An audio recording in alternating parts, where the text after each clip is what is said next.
बुजुर्ग व्यक्ति सड़क किनारे ढाबा चलाया करता था। एक दिन अचानक से वहां पर कुछ लोग आते हैं और उसके ढाबे को सामान को बाहर फेंकने लगते हैं। बुजुर्ग व्यक्ति ये सब कुछ देखकर उनमें से एक व्यक्ति को पहचान लेता है और वो उसके पैर पकड़कर उससे कहने लगता है कि भाई कोई बात नहीं, कुछ दिनों की मोहलत और दे दो, उसके बाद सब कुछ ठीक हो जाएगा। लेकिन वह उसकी एक नहीं सुनता है। अब यहाँ पर कुछ लोग भी इकट्ठा हो गए थे और तभी अचानक से जिस सड़क के किनारे वो ढाबा होता है उस सड़क से कुछ फौजियों के ट्रक जा रहे थे और जैसे ही फौजी ये सब कुछ देखते हैं तो एकदम से अपना ट्रक रोककर उसमें से उतरते हैं और उतरने के बाद उन सभी लोगों को दूर अलग अलग पकड़ लेते हैं। अब जैसे उन लोगों को फौजियों ने पकड़ा था तो यहाँ पर उनकी हालत पूरी तरह से खराब हो गई थी और वह बहुत ही ज्यादा घबरा गए थे। लेकिन फिर भी फौजी उनसे पूछने लगते हैं कि क्या हुआ भाई, तुम इस बुजुर्ग व्यक्ति को इस तरह से परेशान क्यों कर रहे हो। तो यहाँ पर जो व्यक्ति होता है वो कहने लगता है कि साहब मेरा वैसे कोई मतलब नहीं है, दरअसल इसके ऊपर हमारे पैसे हैं और पैसे ना मिलने की वजह से हम लोग इसके ढाबे को अपने अंडर में ले रहे हैं।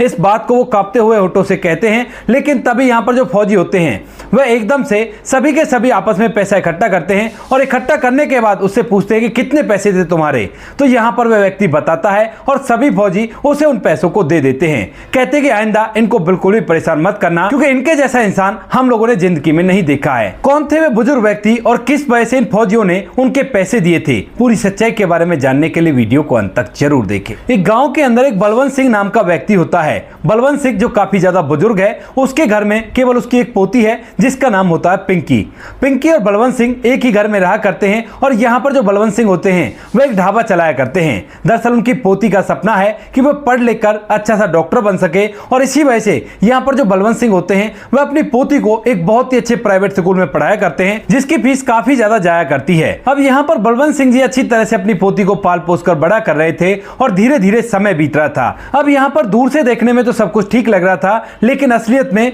बलवंत सिंह जी काफी ज्यादा मुसीबतों का सामना कर रहे थे, क्योंकि जब कभी उनकी पोती का तबीयत खराब हो जाया करती तो उसके बाद उन्हें पैसे चाहिए होते हैं और उन पैसों के लिए वह इधर उधर से कर्ज ले लिया करते और धीरे धीरे करके उनके ऊपर कर्ज कुछ ज्यादा ही बढ़ रहा था। अब जिस साहूकार से वो कर्ज लिया करते वह उनसे साइन करवा लेता है एक पेपर पर जिसमें लिखा हुआ था कि अगर मैं सूद समेत इनका कर्ज नहीं चुका पाया तो उसके बाद मेरे ढाबे पर इनका पूरी तरह से अधिकार हो जाएगा। यहाँ पर जो बलवंत सिंह जी होते हैं वो जैसे तैसे करके अपना समय व्यतीत कर रहे हैं, लेकिन जब वह उस व्यक्ति का कर्ज नहीं पटा पाते हैं तो उसके बाद वह व्यक्ति उसे ढाबे को खाली करने के लिए बोलने लगता है। अब यह ढाबा एक सहारा था जिसके जरिए वह अपनी पोती के सपनों को पूरा कर रहा था और अपनी जिंदगी को व्यतीत कर रहा था। तो वो उससे कहने लगता है कोई बात नहीं साहब, कुछ दिनों का मोहलत और दे दीजिए और उसके बाद मैं आपके पैसे चुका दूंगा। ऐसे करते करते उसे लगभग 10 से 15 दिन हो जाते हैं। लेकिन यहाँ पर जो वह व्यक्ति होता है उसके बाद कहने लगता है कि ठीक है भाई, अगर तू नहीं मान रहा तो फिर हमें तुम्हारे साथ जबरदस्ती करनी होगी, क्योंकि तुम्हारे पास इतना कर्जा हो गया है कि उसमें हमें पूरा होटल तुम्हें हमें देना होगा, क्योंकि यहाँ पर उस व्यक्ति की नजर काफी दिनों से इनके इस होटल पर थी। अब इसके बाद बलवंत सिंह जी उन्हें टारते रहते हैं, लेकिन जब वह नहीं मानता है तो एक दिन अचानक से वह अपने साथ 7 से 8 लोगों को लेकर सीधा उनके ढाबे पर पहुंच जाता है और वहां पर जाकर पहले तो उससे कहने लगता है कि बलवंत सिंह अब ऐसा कर, इस ढाबे को खाली कर दे और इसको अब हम अपने हिसाब से चलाएंगे और तुम्हें यहाँ पर रहने की कोई जरूरत नहीं है। तो यहाँ पर बलवंत सिंह जी उस व्यक्ति के पैर पकड़ लेते हैं और कहने लगते हैं कि भाई देखो, यही मेरे पास एक रोजगार है जिस रोजगार से मैं अपने जीवन को जिया करता हूं और अपनी पोती को पढ़ाया लिखाया करता हूं। आप इसको मत छीनो और कैसे भी करके मुझे कुछ दिनों की मोहलत और दे दो। लेकिन यहाँ पर जो व्यक्ति होते हैं वो उसकी एक भी नहीं सुनते हैं और उसके बाद इसके सामान को अंदर से निकालकर बाहर फेंकने लगते हैं। तभी उसी दौरान उसी सड़क से, जिस सड़क पर बलवंत सिंह जी का छोटा सा ढाबा था, वहां से कुछ आर्मी के ट्रक जा रहे थे और जैसे ट्रक में से बैठे हुए आर्मी अफसर इस बात को देखते हैं तो एकदम से सभी ट्रकों को वहीं पर रोक दिया जाता है और उससे सारे फौजी निकलकर चारों तरफ से इस ढाबे को घेर लेते हैं और इन सभी लोगों को एकदम से दूर खड़ा करके पकड़ लिया जाता है।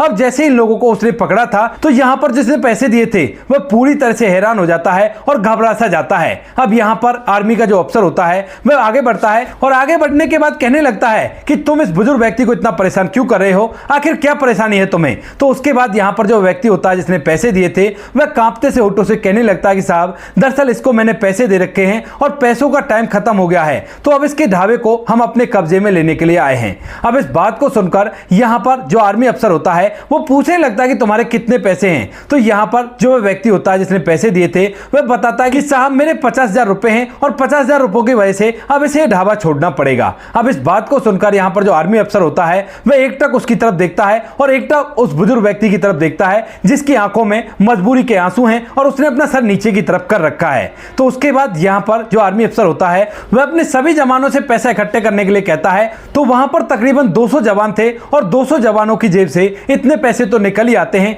जितने पैसे में उसका कर्जा आराम से पड़ जाएगा। सभी जवानों से पैसा इकट्ठा करने के बाद वह उन पैसों को उसको दे देता है और कहता है कि खबरदार आज के बाद इनकी तरफ आंख उठाकर देखा, क्योंकि इनके जैसा इंसान तो तुम जिंदगी में कभी भी नहीं बन सकते। इन्होंने बहुत कुछ किया है इस देश के लिए। अब इस बात को सुनकर यहां पर जो व्यक्ति होता है वह नीचे सर करके चुपचाप वहां से दुम दबाकर भाग जाता है अपने पैसों को लेकर। और इधर यहां पर जो बलवंत सिंह जी होते हैं वह उस फौजी की तरफ अजीब निगाहों से देखने लगते हैं और उसकी आंखों से लगातार आंसू बह रहे हैं। इसके बाद जो फौजी अफसर होता है वह एकदम से उसके पास जाता है और उसे अपने गले लगाते हुए कहता है कि बाबा चिंता मत करो, आपने ही तो कहा था उस दिन कि मैं आपके बेटे जैसा हूं और ये सभी फौजियों के अंदर आपको अपना बेटा दिखाई दिया करता है। इसके बाद यहां पर जो बाबा होता है वह और भी जोर से फूट फूट कर रोने लगता है और यहां पर जो फौजी होता है वह उसे चुप करा देता है। अब यहां पर जो फौजी अफसर होता है वह उस ढाबे की हालत को देखता है और उसके बाद सभी फौजियों को आदेश देता है कि जल्द से जल्द इस ढाबे को दुरुस्त किया जाए और जो भी चीज की कमी है उसको पूरा किया जाए। तो यहां पर जितने भी फौजी होते हैं वो एकदम से उतरते हैं और मुश्किल से मुश्किल 10 से 15 मिनट में उस ढाबे को जैम के सेम ऐसा ही कर देते हैं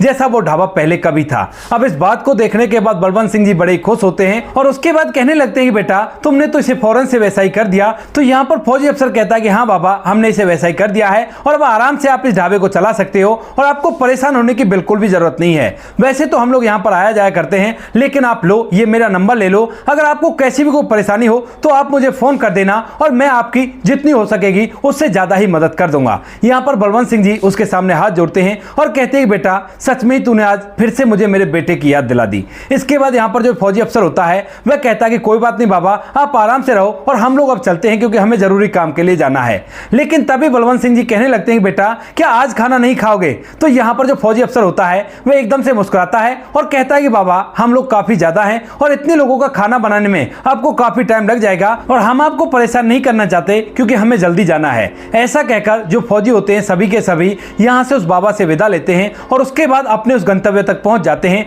जहां पर उन्हें जाना होता है। वहां पर जाने के बाद जब अफसर उन सभी फौजियों को इकट्ठा करता है तो यहां पर फौजियों के मन में एक बात चल रही थी और अफसर को भी इस बात के बारे में महसूस हो गया था। वह आपस में बातें कर रहे थे कि कौन है ये बुजुर्ग और किस वजह से साहब ने इसके लिए हम सभी से पैसे ले लिए और क्या कारण है जो उनके ढाबे को सही करवाने के लिए साहब ने हमसे ये कहा था। तो यहां पर अफसर को भी ये बात महसूस हो गई थी और उसके बाद अफसर उन सभी को इकट्ठा करके उनसे पूछने लगता है क्या तुम लोग यही सोच रहे हो ना? तो उसके बाद जो फौजी होते हैं वो सोचने लगते हैं कि कहीं अफसर का मूड खराब ना हो और ये हमें कोई सजा ना देने लगे। तो वे लोग कुछ लोग तो मना करते हैं और कुछ लोग चुपचाप रह जाते हैं, लेकिन अफसर समझ गए थे कि सच में ही इन लोगों के दिमाग में ये बात चल रही है। तो वह कहने लगते हैं कि चिंता मत करो, मैं तुम्हें केवल इस बारे में बताना चाहता हूं कि क्यों मैंने उनकी मदद की थी और क्यों मैं उनके लिए इन सभी पैसों को मैंने इकट्ठा करवा दिया। अगर तुम लोगों को इन पैसों को देने से कोई आपत्ति है तो कोई बात नहीं, मैं खुद तुम्हें इन सभी पैसों को दे दूंगा क्योंकि मेरी अच्छी खासी सैलरी आया करती है और तुम बता देना एक लिस्ट बनाकर कि किस किस के कितने पैसे हैं, मैं अगली सैलरी में तुम सभी को दे दूंगा। ऐसा कहकर वो थोड़ी देर के चुप हो जाता है,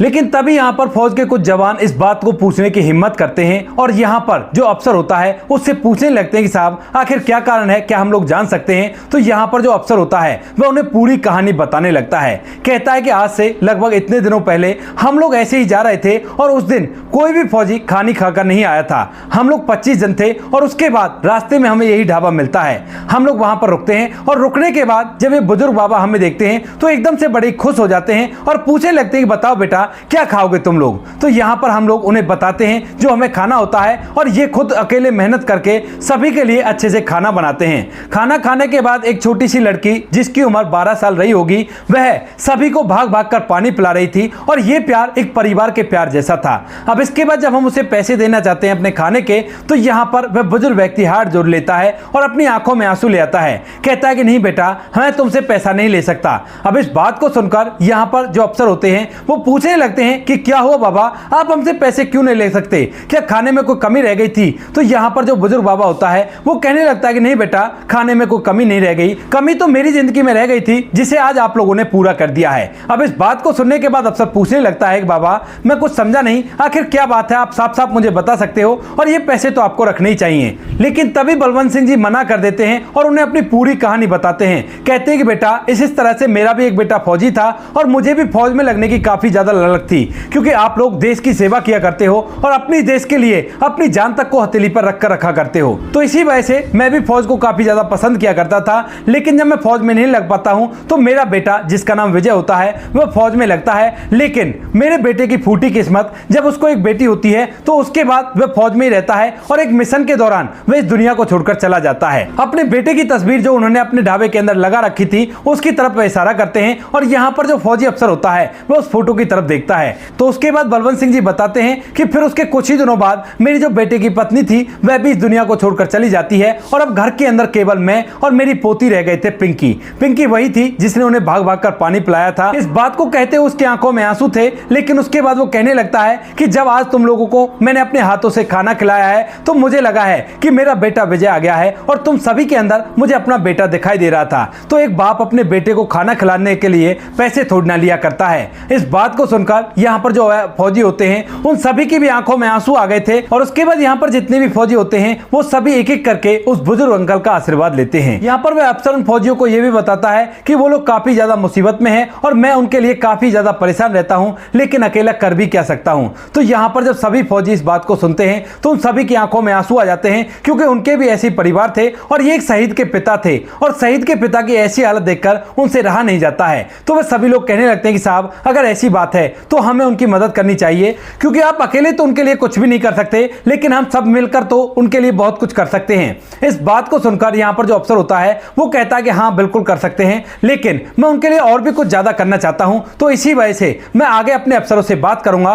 और उसके बाद देखता हूं कि मैं उनके लिए क्या क्या कर पाता हूं। इसके बाद यहाँ पर जो बड़ा अफसर होता है वह और भी बड़े अफसर से बात करता है और जब उन्हें पूरी कहानी बताता है तो वह भी उसकी मदद के लिए तैयार हो जाते हैं। उसके लगभग 15 से 20 दिन बाद यहाँ पर वह अफसर दोबारा से एक बड़े अफसर और कुछ और सिपाहियों के साथ वहां पर जाता है और जाने के बाद जैसे ही बाबा इस अफसर को दोबारा से देखते हैं तो पूछने लगते हैं बेटा आप दोबारा से यहाँ पर कैसे, क्या खाना खाना है क्या? तो उसके बाद यहाँ पर जो अफसर होता है वो कहता है कि नहीं बाबा आज भी हम लोग खाना खाने के लिए नहीं आए हैं, आज हमें आपसे बहुत जरूरी काम है। तो इसके बाद वह पूछने लगता है बताओ बेटा क्या काम है? तो यहाँ पर जो अफसर होता है वह अपने बड़े अफसर से उन्हें मिलाता है और उसे बताता है कि मैंने इनको आपकी पूरी कहानी सुनाई और इस कहानी को सुनने के बाद इन्होंने भी फैसला किया है कि ये आपकी मदद करना चाहते हैं, क्योंकि आपके बेटे फौजी थे और इसी वजह से आज से आपके इस कच्चे ढाबे को एक पक्के ढाबे का प्रारूप देना होगा और उसके लिए हम लोगों ने फंड भी जमा कर लिया है। और आज के बाद यहाँ से जितने भी आर्मी ट्रक निकला करेंगे रास्ते का खाना आपको ही बनाना होगा और आपको इन सभी चीजों का टेंडर मिलेगा। ऐसा कहकर यहाँ पर जो अफसर होता है वह उससे कहता है कि बाबा देखो आज के बाद आपकी जिंदगी बदलने वाली है और रही बात आपकी पोती की, उसे पढ़ लिख कर डॉक्टर बनना है ना, तो उसके लिए भी हम लोगों ने बात कर ली है। उसका एडमिशन बहुत अच्छे स्कूल में हम लोग करवा देंगे और उसकी फीस की आपको कोई भी परेशानी नहीं होगी। आप बस आराम से इस ढाबे की देखरेख कर लेना और वहीं से आपका जीवन पूरी तरह से व्यतीत हो जाएगा और कैसी भी परेशानी नहीं होगी। इस बात को सुनकर यहाँ पर बाबा की आंखों में आंसू आ जाते हैं और वे एकदम से फूट फूट कर रोने लगते हैं। तभी यहाँ पर जो अफसर होता है वह एकदम से उन्हें गले से लगाता है और कहता है कि बाबा चिंता मत करो, आपका भले एक बेटा हो लेकिन जितने भी फौजी हैं वो सभी आपके बेटे का फर्ज निभाएंगे और आपको कैसा भी परेशान होने की जरूरत नहीं है। उसके बाद उस बाबा के लिए एक फौजियों की कैंटीन सी खोली जाती है और वहां पर जितने भी फौजी वहां से निकला करते वो सभी खाना खाया करते। जब ये कहानी चारों तरफ लोगों में फैलती है तो लोग भी उनके ढाबे पर बार बार आने लगते हैं और वह ढाबा कुछ ज्यादा अच्छी तरह से चलने लगता है और यहाँ पर जो बलवंत सिंह जी होते हैं वो अच्छा खासा पैसा कमाने लगते हैं। आज तक भी वो इसी तरह से अपने जीवन को जी रहे हैं और फौजियों को बिना पैसों के ही खाना खिलाया करते हैं, क्योंकि उनके पैसे उन्हें सरकार दिया करती है। तो दोस्तों ये थी आज की कहानी, आपको जैसी भी लगी हो कमेंट सेक्शन में बता देना। वीडियो अगर अच्छी लगी तो वीडियो को लाइक और चैनल को सब्सक्राइब जरूर करें ताकि हमें थोड़ा सा हौसला मिल सके आप लोगों के लिए ऐसे अच्छे वीडियो बनाने के लिए। इन कहानियों को सुनाने का उद्देश्य किसी को परेशान करना बिल्कुल भी नहीं है। ये कहानी आपको इसलिए सुनाई जाती है ताकि आप लोग इन कहानियों में से कुछ ना कुछ सीख सको और अपने जीवन में उस चीज को अप्लाई कर सको। मिलते हैं किसी नेक्स्ट वीडियो नए टॉपिक के साथ, तब तक के लिए जय हिंद, जय भारत, जय हिंदुस्तान।